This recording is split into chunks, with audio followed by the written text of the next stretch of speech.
Today, 2 interviews. First with Dr. Chris Reinhart as we talk about the importance of a mineral program, not only for the vitality of your cows and their offspring, but how that plays out in the maturity of those young heifers that may one day be in your herd. How old she is at the moment, the day you turn the bulls in the first time, is the number one predictor of how long she will stay fertile in your herd. Then a sit down with 2 ranchers, Niels Hansen from Wyoming and Cerri of Nevada, as we discuss several topics like foot and mouth disease and are we starting to see our industry step back and come together on some important issues. We're in an environment right now that's bringing people together. But what about those issues that have created division? Nothing is off the table as we discuss the beef checkoff and animal traceability. As ranchers, we tend to be an independent group. We don't like people telling us, we don't like the government telling us this is what we have to do. We've got a lot to cover, so stick around on this episode of the Working Ranch Radio Show.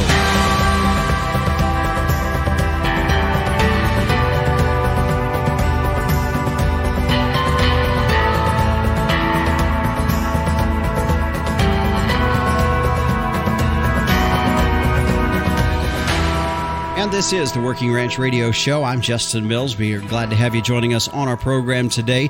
Look forward to sharing with you a great program here today. As you heard there in the opening, we do have a lot to talk about, so I'm not going to take too much time here on our opening. Do want to remind you that coming up in the latter part of our program, of course, the Captain Tim O'Byrne will be in with this week's edition of Tim's 2 Cents, and meteorologist Don Day will be stopping in as we take a look at that long-term weather.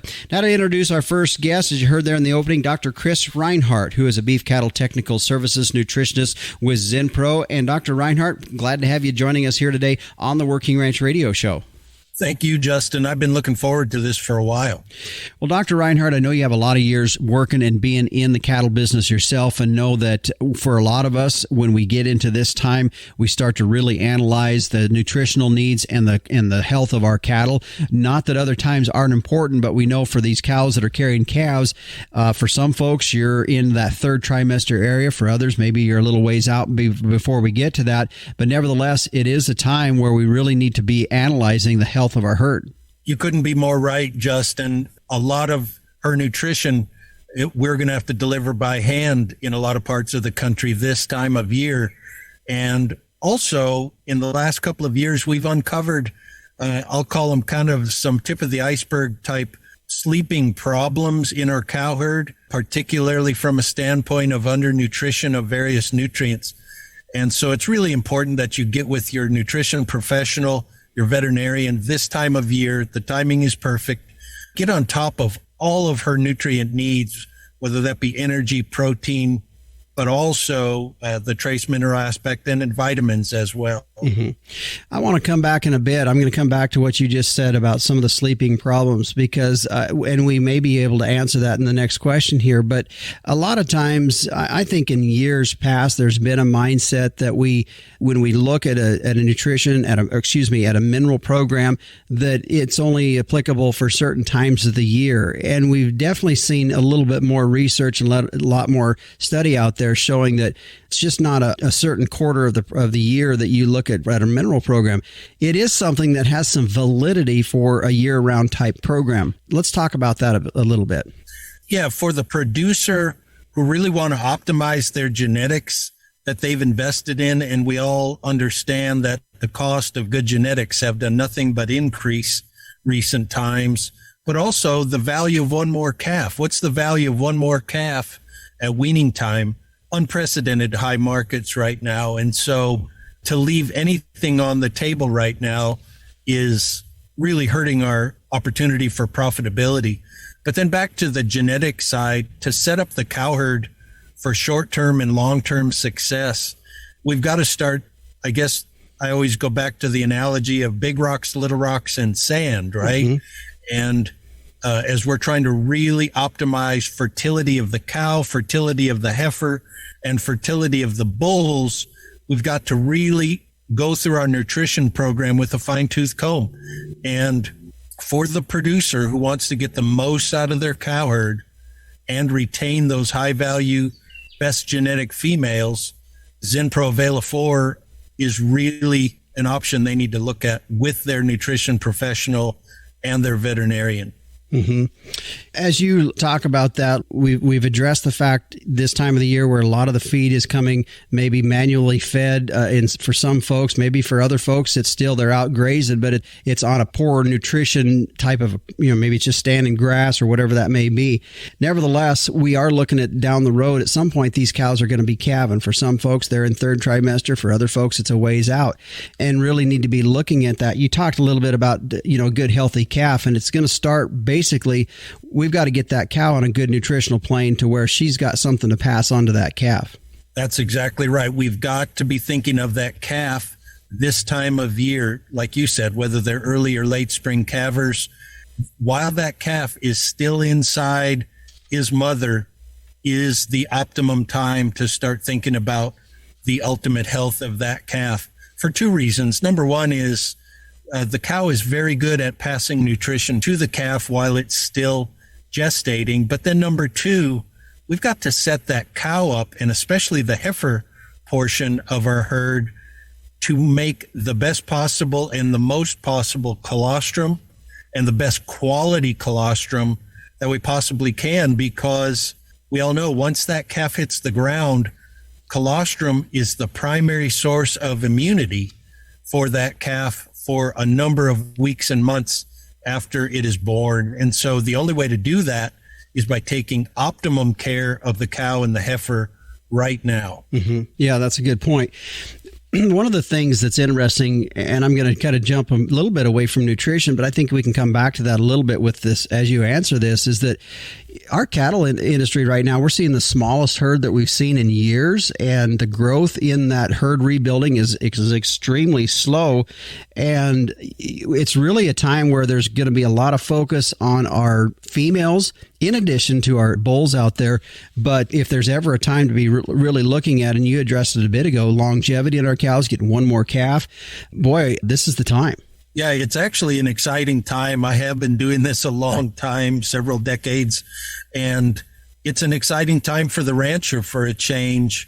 Not that we still don't experience some bumps and ups and downs, as you well know, Justin, Yeah. But it's really an exciting time to think of this upcoming calf crop. But I like the word you use, longevity. So number one, the value of one more calf has never been higher. So we've got to really go through with a fine-tooth comb. But the thing I like to remind people is the number one predictor of longevity of our females is the day she was born. How old she is at the moment, the day you turn the bulls in the first time, is the number one predictor of how long she will stay fertile in your herd. We dramatically reduce the risk of her falling out of the herd due to infertility or coming up open simply by giving her another 21 days on earth. Mm-hmm. And so number one, let's have one more calf this spring. But then number two, let's have all of our calves as early as possible in the calving season so that we can retain those high value genetics for 10 years and beyond. Mm-hmm. Boy, that's interesting there. As you were talking about that, the thing that come to my mind was just the fact that really from the standpoint when we look at a mineral program, and we talk about in our genetics, we want good foundation genetics in our genetic herd, but at the same time, foundationally, it as you said, it starts when that calf is born and getting that replacement heifer a good solid start. And it's when I look at this and I hear you talking, to me, it sounds like we're just really putting a good foundation under these animals from day one. Yeah, I've done a lot of work with cow herds all across the country, but in the Mountain West in particular, we've got tremendous weather challenges from this point forward into and through calving season. And if anything, Justin, we've got to be even more watchful this time of year for things such as body condition score. That cow, and especially that heifer, and especially that coming second calf heifer, can slip on a dime. She can be good 1 month, and if we have some significant weather events and we haven't really taken care of nutrition and boosted the nutrition available, she can slide backwards in a very short amount of time. And so body condition score is number one. But again, I'll reiterate, the entire nutrition program needs to be optimized right now. Something we haven't touched on, we talk about these excellent genetics we've got available. Well, the dirty little secret of those awesome genetics is they're different than your granddad raised 30 and 50 years ago. And so the needs of that cow and even that heifer are much greater than they would have been 30 to 50 years ago. And so the cow is different, the heifer is different, and we've got to provide a higher level of nutrition than we might have done just a few short decades ago. Yeah. Dr. Reinhart, you had mentioned a bit ago about some sleeping problems that have been identified that Mineral can now start to handle those situations, and maybe you've already addressed some of those. What were you meaning when you said some of the sleeping problems that we've identified in the last several years in our beef industry? First and foremost, I think we've come a long way in the last 30 years or so in being really vigilant on the trace mineral aspect, copper, zinc, and manganese primarily. And those are the first place where Avela 4 can come in and really revolutionize the nutrition program for the cow herd. But then the other one I want all the producers and their veterinarians to be aware of is vitamin stability in the free choice mineral program. And there's a number of producers who are very progressive and forward-thinking producers who are feeding a free choice mineral and have been for years. But one thing we've learned is vitamin A and secondly, vitamin E, but primarily vitamin A is only stable in that product for a limited amount of time, and get with your nutrition professional to confirm what that is. But I guess the gross example is if the mineral pallet has been sitting in the abandoned freight train trailer on the back 40 for the last 18 months, the vitamin A in that product is virtually zero, even though the label still reads what it did 2 years ago. Vitamin A is not stable long term. And so we've had a number of herds have difficulties, health challenges, primarily in baby calves, newborn baby calves, that turn out to be vitamin A deficient, even though they might have been feeding what they thought was an adequate level of vitamin A. You know, that's not something I guess I was fully aware of or had put it all together, but it makes sense that there would be a shelf life or a life where the efficacy of that product is in its most prime, but it makes a lot of sense. Dr. Reinhart, you referenced a couple of times the product Avela 4, and I think it's important that we let folks know just kind of how they would be able to get their hands on that, or if they want to look and see what products carries the Avela 4 in their mineral package. So how would they go about doing that? Yeah, again, I try to emphasize that for the producer that really wants to get the most out of their herd, they really need to talk to their nutritionist, their feed provider, or their veterinarian about getting Avela 4 into their mineral program and into their feed program. It's the best way to optimize nutrition. It's the single best way to make sure we, number one, get another calf and make sure we keep those heifers, prepare those heifers, and keep those heifers in the herd for a long period of time. You bet. And I think with that too, you know, we could talk profitability in all of this. And I think if folks really dial in and listen through our conversation here today, you're going to be able to draw the parallels between where you see profitability in this in terms of good, healthy calf, getting longevity in your cattle herd. There's profitability. I think that's one of the biggest losses of revenue in our whole entire industry is longevity. And I think you can draw that correlation together. Dr. Reinhart, before we go real quick, is there a website that they can go to? I know Avela 4 is a product from ZenPro. Maybe a little bit about the company and about where they can get more information on the product. Yeah, it's been exciting. Not to go into too much detail, but ZenPro is an animal health and performance company, and we provide that through Optimum Nutrition. The first place to go just to learn a little bit more would be zenpro.com, just like it sounds. Learn more about Avela 4. We've got a veritable mountain, Justin, of research on cow-calf production and the benefit that Avela 4 can provide. But zenpro.com is probably the first place to go, but any of your local feed representatives would have abundant knowledge about Avela-4 and how we can help them help your herd. All right. Well, Dr. Reinhart, I appreciate you taking the time to visit with us here today on the Working Ranch Radio Show. No, thank you, Justin. This is a tremendous program. Thank you for the opportunity. You bet. And again, Dr. Chris Reinhart joining us here today on the program. Some very valuable information. I know there's some things I didn't know that he shared with us here today about this, so I come away with learning a little bit more, and I hope you did too as well. By the way, if you want to find out more about the product, we talked about Avela-4 from Zinpro. You can go to their website at zinpro.com. Well, stay with us. When we come back, we'll continue on with the Working Ranch Radio Show after this. Nothing delivers a better return on investment like cattle health. Set up the next generation for lifetime performance with Zinpro Avela-4. Achieve reproductive success in your herd with a 20% increased conception rate and a 16-day tighter calving interval. Calves from cows supplemented with Zinpro have stronger immunity and 28 more pounds at weaning. Help protect your profits by partnering with Zinpro.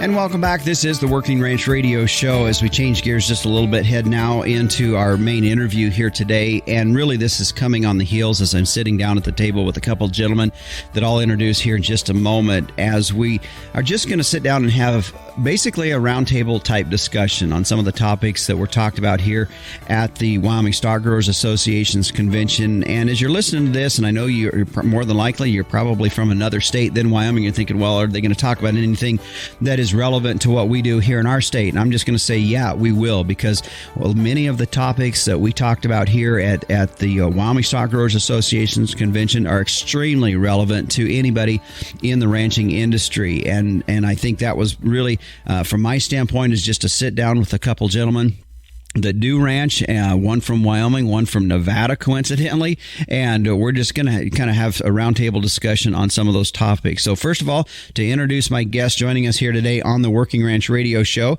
Niels Hansen. He's a third-generation rancher from Rawlins, Wyoming. If you're not familiar with where Rawlins is at, it's located on Interstate 80. It's kind of south-central Wyoming. They have a cow-calf yearling operation, and that area is kind of considered the high desert area of Wyoming. Pretty flat. A lot of big, tall sagebrush. We had the opportunity to visit their operation many years ago when they were the Wyoming Stock Growers Association Stewardship Award winners, and see what they've done on their operation in many areas, including sagebrush mitigation. And also, he's a past president of the Public Lands Council. So Niels Hansen, one of our guests here today. Also joining us, Ron Cerri. Now, they ranch in northern Nevada there in Humboldt County, and a couple different units, one in Humboldt County, one in Elko County, Nevada. They are cow-calf, fourth-generation family ranch. Coincidentally, he's also a county commissioner, and he is also the secretary of the Public Lands Council. So we got a couple folks joining us here today that not only ranch, but also are on leadership for the Public Lands Council. We'll talk a little bit about that later on. But first of all, gentlemen, thanks for joining us here today on the Working Ranch Radio Show. Thank you. My pleasure. Well, guys, like I told you last night when we lined this up to sit down and visit about just some of the topics that were talked about here at our convention, and in a lot of ways, not to be disrespectful to our livestock industry groups, but basically to set those folks just aside and us three as ranchers have an open discussion and dialogue about some of the topics that were talked about. They're no doubt they're not exclusive to Wyoming, because they're ranching issues. And if you run cattle anywhere in the country, these issues that we're going to talk about here today are extremely relevant to you all. I want to start right off the bat. Joe Goggins out of Billings, Montana, was coming back from a sale out of Nebraska and was able to stop in and visit with all of us during a reception. And just to cut to the chase on the whole deal, guys, he was just getting to the fact that as he was representing the Livestock Marketing Association that had recently done several different focus groups all across the country, and trying to get down to the core of the things that we as an industry, as ranchers in general, can agree on. And taking some of those topics that are controversial, and not to ignore those, but let's just set them aside. And he was really emphatic that we need to spend some time focusing on the topics that we do agree on. And one of those that he brought up, that we brought up here several times on our show and extremely passionate about as well, was we've got to be thinking about how do we keep these family ranches in the families and not going out of business. Ron, it's an important topic. It really is. The atmosphere out there, the ability to be part of a ranching operation is not what it was 30 years ago. The cost of everything, land, livestock, equipment, it's pretty hard for someone who comes from the outside that doesn't have that family help to get started in that. And then again, there's a lot of issues out there. I think a lot of our kids on the ranches have seen how difficult it is to try to make a living, to stay in business, to fight. It seems like fight all the time with whether it's the federal agencies or whoever. And it's much easier in the city to get a good paying job and go home every night and get the weekends off and all that stuff. So yeah, just to get kids to they have to love it. They have to want to do this as a career to stay involved. Niels, I want to go to you next and go back to essentially the basis of what Joe was talking about the other night, and that was really getting, as an industry, coming together on issues that we do all agree on. And I guess as I was listening to that, and I have heard echoing sentiments from others in the industry as well, do you think we're getting at a point here within our industry and some of these groups that they're trying or seeing what they can do to be maybe a little bit more receptive, or folks just in general a little bit more receptive to setting aside some of these things and knowing that we do need to come together on some of these topics? I don't want to, I'm not critical of anybody or anybody's position on anything, but unfortunate, or maybe I should say fortunately, we're in an environment right now that's bringing people together. Because, as working our way through all our different local associations here, I've seen if your ox is getting gored, you come to the meeting and participate. But if everything's going pretty good at home, you look at it and say, well, I really don't have time to go up there and spend 2 or 3 days. I need to stay here and take care of business, whatever the case may be. But now everybody's under the gun, so it's really bringing people together. And when we're we have that heightened sense of insecurity or fear, it's a lot easier to find common ground. And at least my experience, once we find that and then we move forward, we never lose it. It seems like we've kind of run a course here in the industry where we've fought over issues long enough where people are just getting tired. And it's not just in agriculture. Okay. For years, people were applauded for drawing a line in the sand, and we're not going to change, and we're not going to come together and be diplomatic on issues. And we're finding that's getting nothing done. Right. Yeah, that's correct. We're such a small group anymore. The number of ranchers out there continues to decline. We can't afford to be fighting. I would love to see more people who think they have the answers, and maybe they do have the answers, get more involved. It's easy to sit at the coffee shop or at the bar and complain about what's going on. We need more people to actually get involved. If you don't like what's happening, then, step up and try to make that change, within, instead of just griping about it at the coffee shop. Yeah. If I may, Ron's exactly right. That a lot of people, they have this perception that if they're going to come to the Wyoming Stock Growers and participate, they're going to go home with a job and they're going to have to invest a lot of time, and that's not the case. But we need to hear everybody's opinion so we can find that middle ground. Yeah. If they don't come and talk to us, we deal with what the information we have on the table. That's all we can do. Yeah. In fact, one of the quotes that I'd heard somebody say said, "The world belongs to those that show up." And I feel sometimes we kind of get stuck on the ranch, and it's pretty easy to then just get out of the communication. Real quick, we're going to hit one more topic as we're moving through our convention here. And he talked about this. We don't have a lot of time in this segment to talk about it, but estate tax, that was a big thing that Joe talked about the other night as well. And that's something that's really, I know for years was a big issue, and then it kind of went away because we had some solutions there. But there's some elements with the estate tax we need to be aware of as well. Yeah, we're on a time clock right now with the protection that we've got in place. I believe it's 2 years and it goes away. So that people need to, really get something put together and take some action. We've been on our family ranch. We've been working on it for quite a while. We've got plans in place and everything, but we're going back and checking it all and redoing it all right now. And our plan's only 5 years old. Yeah.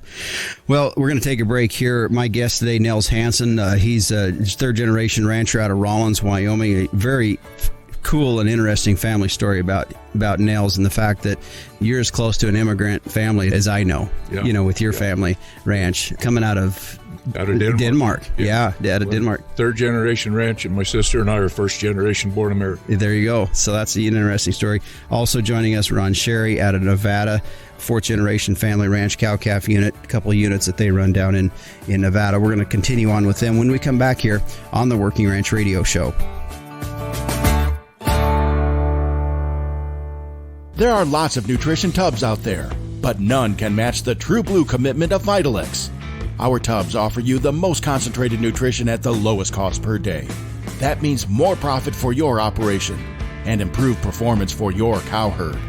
In fact, research shows Vitalix tubs increase feed efficiency by 20% while boosting conception rates, herd health, and weaning weights. Learn more at Vitalix.com. Vitalix, the true blue tub.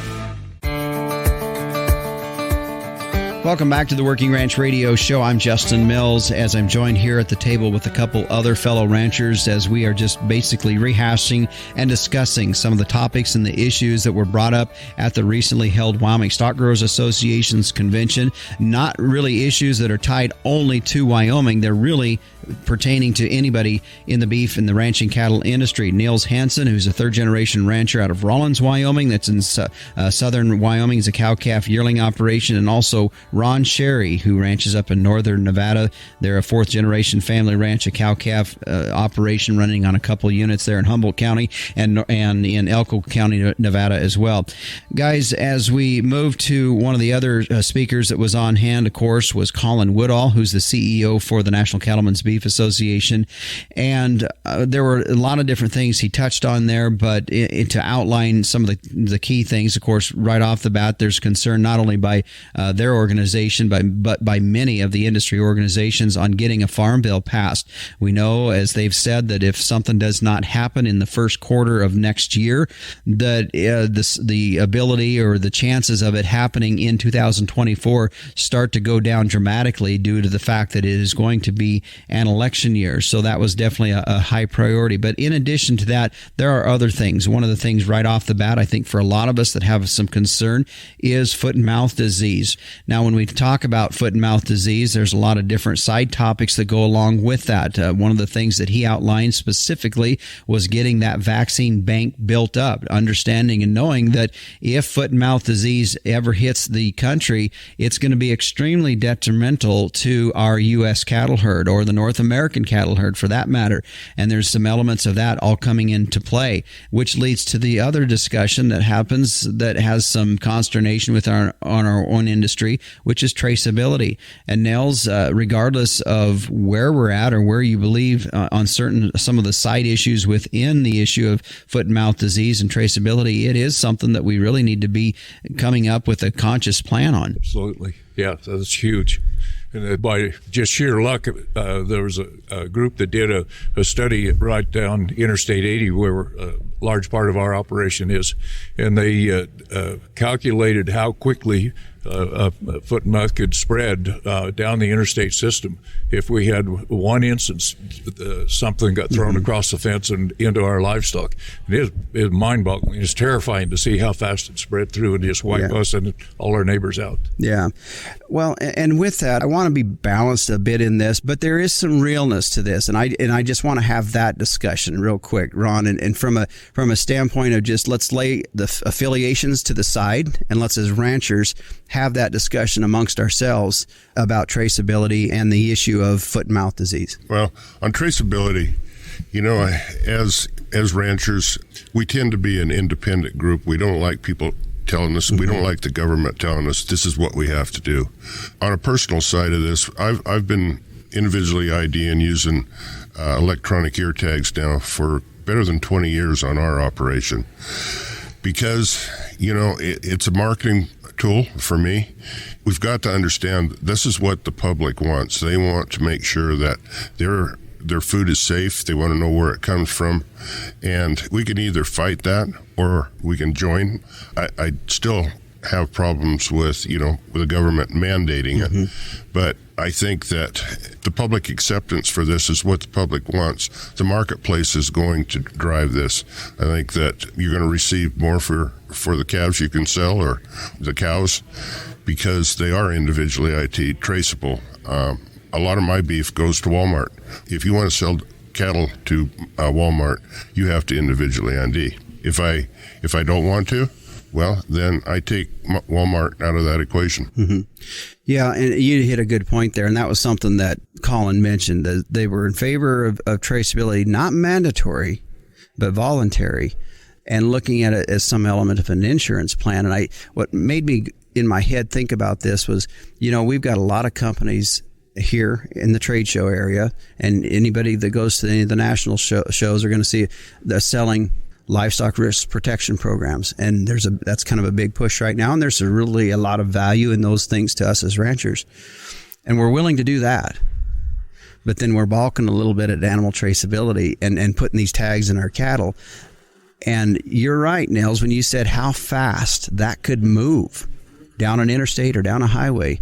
And we have to step back, I think, and look at this from, if something were to go, we were to get that, boy, we need to have some protection, and this, the traceability has that. And I'm not trying to toot the horn on that entirely, because I also like the idea of voluntary versus mandatory. But Niels, your thoughts on traceability? Well, I agree with Ron. We've been using electronic tags on our cattle also. We haven't done so much on the marketing like he's doing. We've retained ownership and fed the cattle out and pursued it that way. Whether you've got the cattle tagged or not, an awful lot of our industry doesn't understand just how much the quality and the depth of the records that the packers and the feeders have on these. When our cattle come up for sale, they automatically know what they're going to grade, how the size is going to be, what's percent of prime, or at least close. So it's really, there's a lot of information out there already without even tagging them. And, we need to recognize that. It's a new world. On the marketing side, he was talking about it's a big thing in the other countries that they pick up a package of meat out of the rack and they go over to a scanner and lay their package on there, and they pop up a picture of where the animal was raised, the family that was raising it. They want that tie back to the land. They want to know that there's a family operation back there that's taking care of things and doing it right. Mm-hmm. When we talk about this, some of these topics sort of meld together in fringes and on different things, but it kind of leads us down a little bit of a road. Of part of the concern with FMD is imports. And of course, that conversation comes up. I know every ag entity in the country right now, there's definitely some common ground in the fact of not wanting to see beef coming in from Paraguay that we're hearing about now. That's a big concern. But the other thing, when we start talking about imports, and this came up, I don't remember what conversation or who was presenting, but we were talking about imports, and I don't know if it was you asked or somebody asked about the fact of, why do we even have imports? That's a topic that I think needs to have a little bit more. People need to think through that, and we need to have that conversation. Well, I did ask that question of Colin, because I have friends in the audience that they have been staying home, taking care of business, raising their families, haven't become stock growers. They didn't realize how badly our industry, or the meat industry, needs those lean animals from the other countries, because our cattle are such high quality and they're so fat that they can't get a low percentage grind for hamburger. Mm-hmm. Without having those outside cattle. Yeah. Ron, your thoughts? Well, we aren't in an isolated world anymore. If we want to be isolated here, a big part of why our prices are what they are is because of exports. You can't expect that we're only going to export and not import. It has to be a trade-off. If we were to shut our markets down as far as imports, there would be reciprocation there, and wouldn't make prices any better here. Mm-hmm. That's my feeling. Yeah, and I think too that just the fact, Niels, that you mentioned too is, they're just the grind. Just physically the grind that we're needing to fill that. Otherwise, if they had to give us, if we had to try to fill that ourselves, first of all, we're at our lowest beef herd numbers that we've had in years. So we physically just don't have it. So we're going to take another break here. My guest today, joining us here on the Working Ranch Radio Show, Niels Hansen and Ron Cerri, as we're just kind of recapping and having a rancher discussion about some of the topics that were talked about at a recent stock growers meeting. We're going to come back and talk a little bit about some public lands things, because as these guys both on the Public Lands Council, that's near and dear to their heart, especially out of these western states. There's some big topics there, and we'll also hit on a couple other issues when we return on the Working Ranch Radio Show.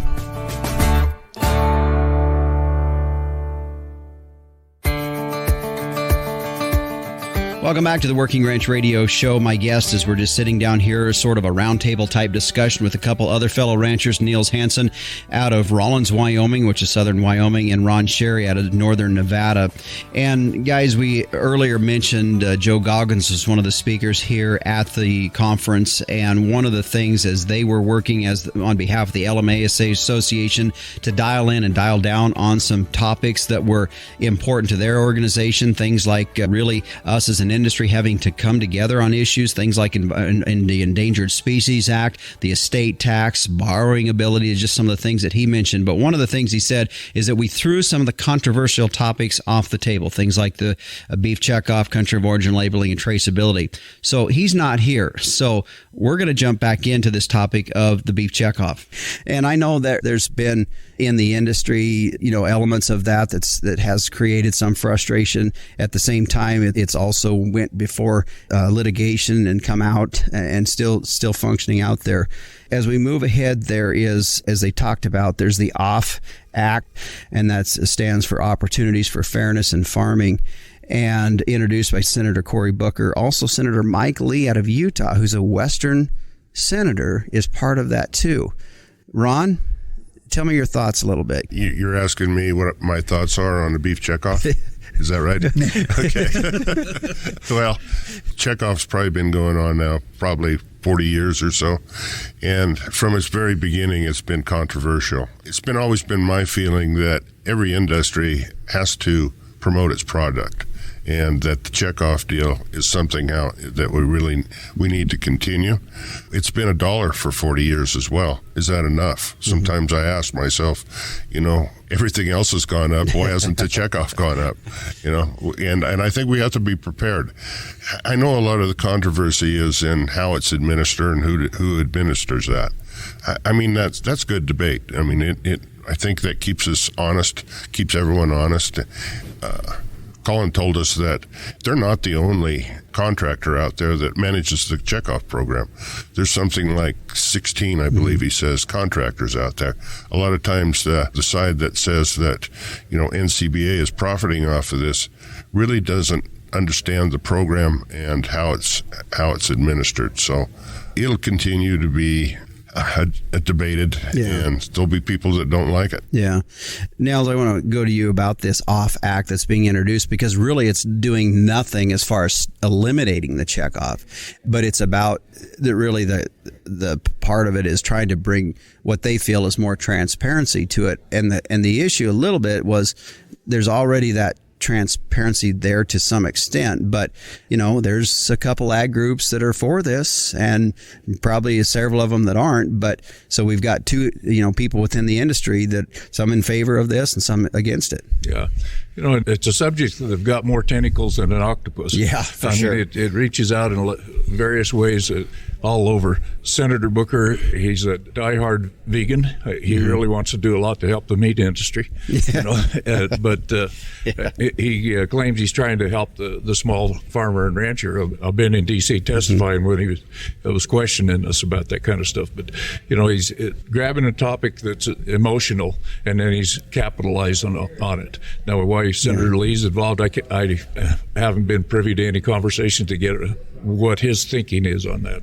But this is a huge topic, and people a lot of times forget, and the people that are opposed to it don't remind anybody. The industry voted this in. We did it, chose to do it years and years ago. And it's been tested, like you said before, so it's still there. But like so many, the act itself is like so many things that are running through the political system. They say it's going to do A, but actually the effect is B, and they got nothing to do with each other. Yeah. Well, and I worked in media years ago, and one of the things that was required with some dollars collected through the beef checkoff was to go back and just let ranchers know what the money is being spent for. And I've seen ads come up, whether it's in Facebook or different things like this, and it frustrates ranchers. Well, why are you advertising to us? Because we already have the product. But I think sort of missing the point. I mean, there was mandates that were put forth of how that money is to be used, whether it's to campaign the product to folks that are consumers, as well as education to the ranchers. And that's kind of been mandated in there. And I feel like sometimes there's almost a no-win situation for these guys that are running the checkoff.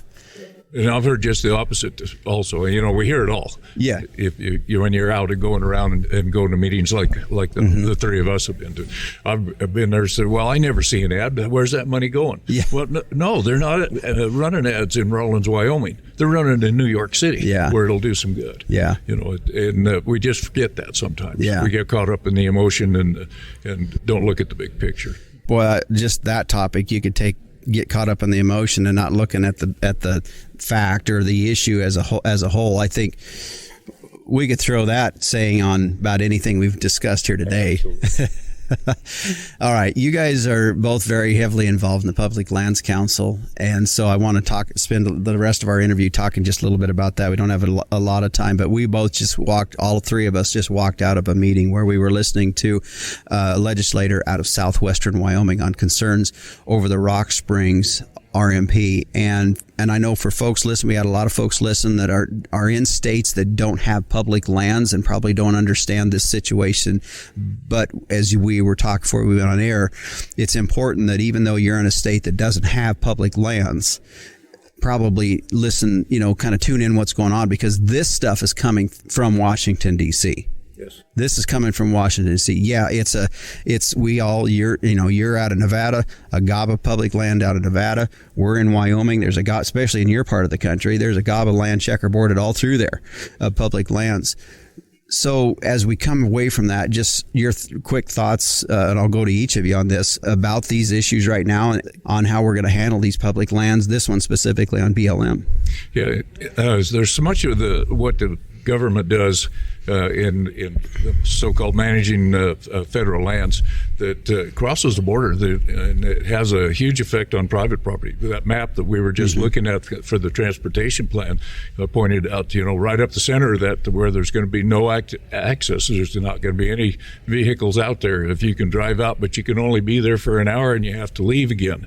There's a strip through there 40 miles wide that every other section is private property. Well, the property owners, and we're one of them, we're just blocked off. We won't be able to operate anymore. So it's a direct attack on private property rights. And that's where PLC gets into issues from time to time, because I tell everybody, yes, we're the Public Lands Council, but in actuality, we're the Lands Council, because we get brought in and have to defend it all, private and federal. Yeah. Ron, what about you? I mean, boy, Nevada's got a gob of public land as well, and you've had your own issues beyond just the Rock Springs deal, but I know every state that's got public lands is watching what's going to go on in southwestern Wyoming, because it's going to affect the whole western part of half the country.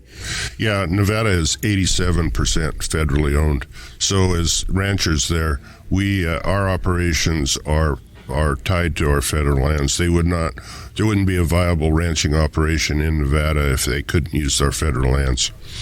I think people, whether you're in a federal land state or not, need to watch what's happening out there. I mean, it has a lot to do with endangered species, water. Those are all issues that will affect you whether you're on federal lands or on private lands.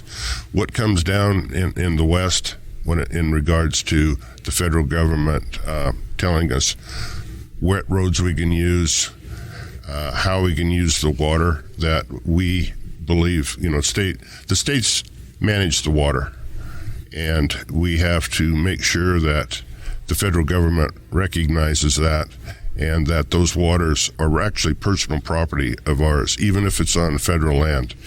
our state laws in Nevada is a use it or lose it state. If you don't use that water, you lose it. Mm-hmm. And if you lose it, you're losing value in your ranches. So just because it's federal land doesn't mean that you shouldn't be concerned about it. Yeah. Well, guys, I appreciate you joining us here. We kind of scratched the surface really on a lot of things that was talked about here. I mean, there were some big topics, but I appreciate you taking the time to sit down with me and just kind of have a discussion about it. Thank you. Thank you for the opportunity. You bet. And again, my guest today, joining us here today, as we just rehash a little bit about some of the topics we talked about at the recently held Wyoming Stock Growers Association Convention. Niels Hansen out of South Central Wyoming, Rawlins, Wyoming, more specifically, and Ron Cerri out of Northern Nevada. Appreciate them taking the time to sit down with me here this morning and just kind of visit about some of these topics that are relevant to any of us in the cattle industry across the country. Well, stay with us. When we come back, we're going to hear from the Captain Tim O'Byrne on this week's edition of Tim's 2 Cents, and meteorologist Don Day will be checking in as we take a look at our long-term weather. Stick with us. We'll be back on the Working Ranch Radio Show after this. Fascinated by our wild weather? Now you can learn, appreciate, and understand the weather in your own backyard with the new Tropo Rain Gauge. Having achieved the highest rating of any product reviewed by the WeatherStationExperts.com, the Tropo boasts rugged durability, impeccable accuracy, and precision to the 100th of an inch. Visit MeasureRain.com to order a Tropo today and use code RAINDAY. That's RAINDAY for free shipping and 10% off. Go to MeasureRain.com. Welcome back to the Working Ranch Radio Show. Before we hear from the Captain Tim O'Byrne, it is making me think about the fact that I know he's been real busy here as of late, getting things ready for the next issue of the Working Ranch magazine coming out. He and all of the team busy getting things pulled together for that, and I can just rest assured right now that you will be expecting and have in your hot little hands and in your mailbox coming up at the first of the year, the next due issue of Working Ranch magazine. And like I've said, we are in the time of the year where I remind you this is a great opportunity to buy somebody a subscription as a Christmas gift. It's pretty simple to do. You can go to workingranchmag.com and you can simply do it there. Well, let's now check in with the Captain, Tim O'Byrne, for this week's edition of Tim's 2 Cents. Hey, Justin. Hey, everybody out there in Working Ranch Radio Land. Justin, last week's episode 145 was excellent. Well, all your episodes are really excellent. But this one with respected industry consultant Neville Spear was, there's a lot of information packed into that interview. Folks, I encourage you to go back and check it out on any podcast platform. And it was so good, actually, we condensed it, and we're going to run it in the Jan-Feb issue to kind of show folks what we're talking about here. One of the interesting points that you brought up is you asked Neville what he thought about the plant-based protein ventures and what's going on with that. And his answer was, it's a dead business.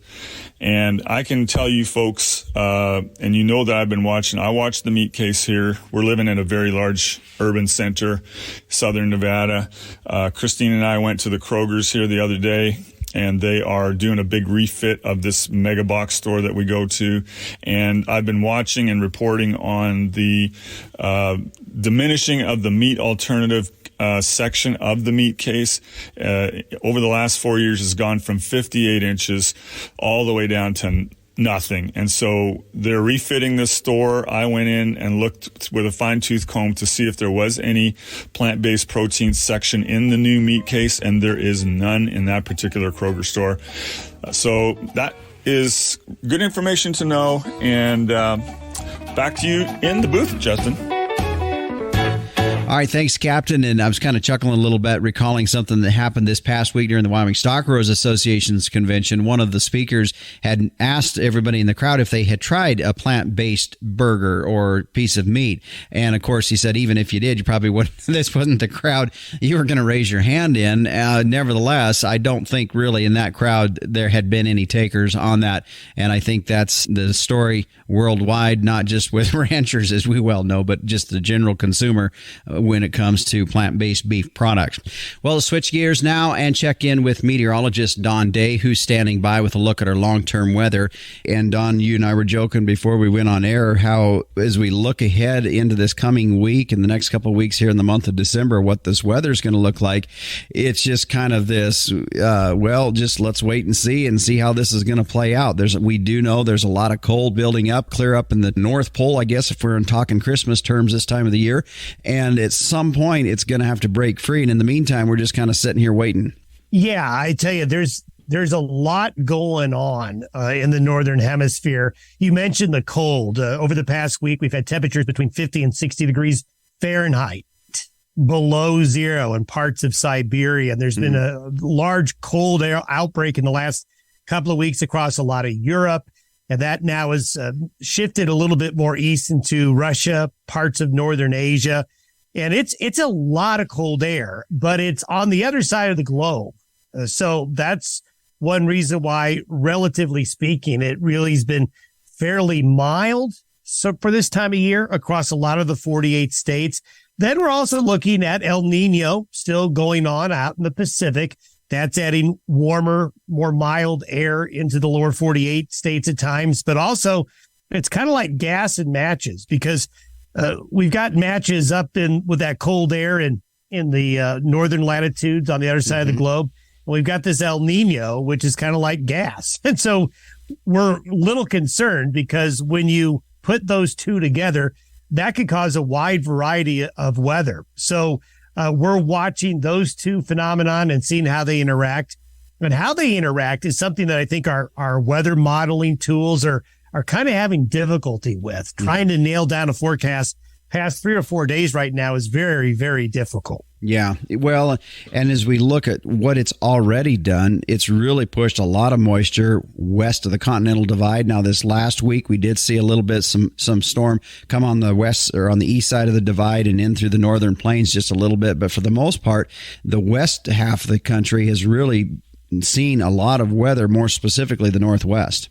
Yeah. And the Pacific Northwest is one area that in an El Nino winter does tend to be drier than normal, but they have seen a lot of weather in Washington, Oregon, portions of Idaho, far northern California, but central and southern California, a lot of Nevada, Utah, Arizona, hasn't seen much of really anything.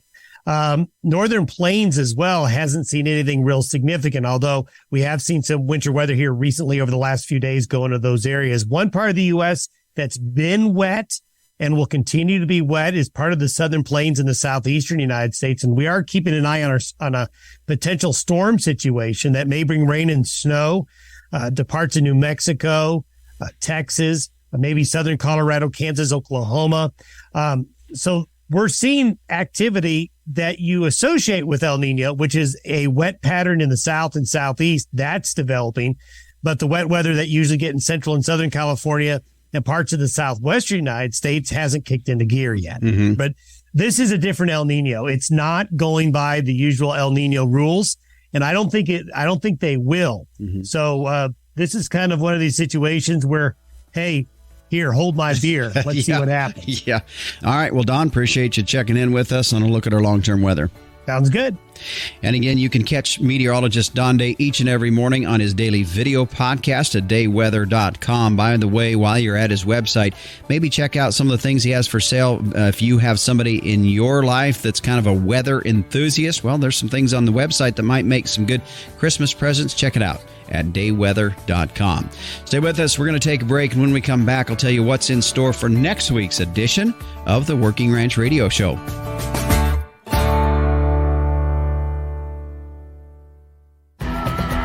Coming up next week, you're not going to want to miss this. It's beef on dairy. That will be our topic as Dr. Ty Lawrence with West Texas A&M University will be our guest. I've got a lot of questions. I'm sure you do too. Be sure to tune in on next week's show. The Working Ranch Radio Show is a production of Working Ranch Magazine, branded #1 by America's Ranchers. My email address is justin.workingranch@gmail.com. I'm Justin Mills, and until next time, keep your chin down and your mind in the middle. So long.